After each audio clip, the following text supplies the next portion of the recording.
How to flip or rotate a video in InShot app. Hey guys, welcome back to our channel. In today's video, we are going to learn how we can flip or rotate a video in InShot app. So without any delay, let's just jump right into the video.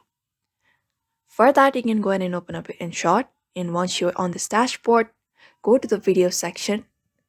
So what you need to do is simply go ahead and select up the video from the timeline, and once that is done, you can go to this editing options on the screen. So you can go to the option called rotate right here. So I can go ahead and tap on this rotate in order to rotate it, and you'll be finding a rotate option. So you can rotate it onto the option that you like, and same as that, you can also flip by using this flip option. So therefore that is it. Once that is done, you can just right mark on it and export it into your device. And that is how you basically flip or rotate a video in InShot application very easily. So therefore, I hope this video was helpful to you, and thank you for watching this video.